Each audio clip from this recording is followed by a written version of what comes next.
Okay, so first of all, you worked on Better Off Ted. Yes, I did. Okay, that was one of my favorite shows. When It's a great show. That show should still be on the air. I wish it was. So that was one of my favorite jobs. My friend Victor Fresco created that show, and I worked with him on several shows. And Victor is a unique genius. He's currently got Santa Clarita Diet on Netflix. Wonderful. That's his show. I love that show too. But Victor is a massively important comedy voice and should be better known.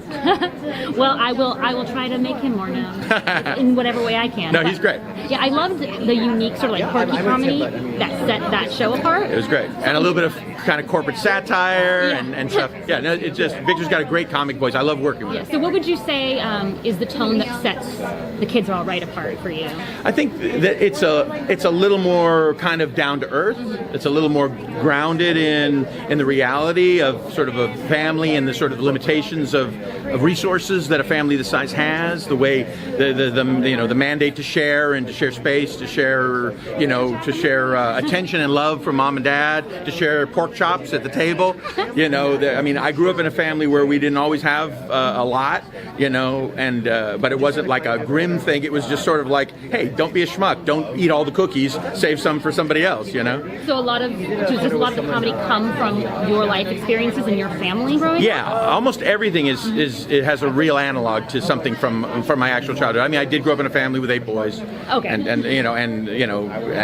this is the incidents in this story are very true to things that happened in my childhood. So does that mean like Irish Catholicism seems to be a big part, at least in the previews? Yeah. So does that like go through the entire show? Like because specificity in comedy, I think is. I think so. I mean,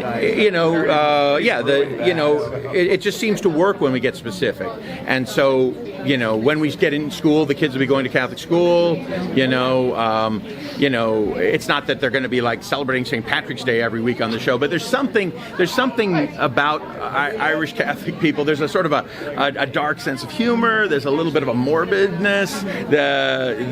An embrace of pessimism. That I saw in my family. That is very kind of, when I hear it in other people, I really recognize it.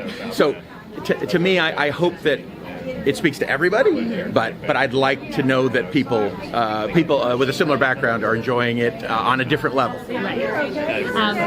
So 70s, all I know about the 70s are that 70s show. Sure. So how realistic do you think that this show will be in a portrayal of that decade? Well, that's what we're trying to do. I mean, we really are trying to get it right. And, to the extent that we mess it up, I kind of get frustrated later when I say, oh, we should have had a different kind of bottle on the table, or people didn't really say that, or somebody uses a slang term that probably wasn't there. But we try to get all that right. I mean, it's not a documentary about that period, but I think people will enjoy it on the level of being a document of that time. Okay, wonderful.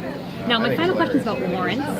So he doesn't want to be a priest, and that seems like it's going to create a lot of conflict, right? Sure. So how does that story progress for him? Like, how will that conflict with his parents, and what other conflicts might we see? Well, they sorted out in the pilot to some extent that that he's allowed to do his own thing. That the main concern that the father had, was that he wants him to have a good life, and it's so what we've got is a kid who was on one path for a big chunk of his life, who now has to figure out who he is at 20, when he sort of had a life plan that was kind of set. So I think the sky's the limit for this guy. I mean, he can go in a number of directions, but he still has the good instincts and the sort of the humane instincts that led him to the priesthood, but he's going to be looking for other ways to express them.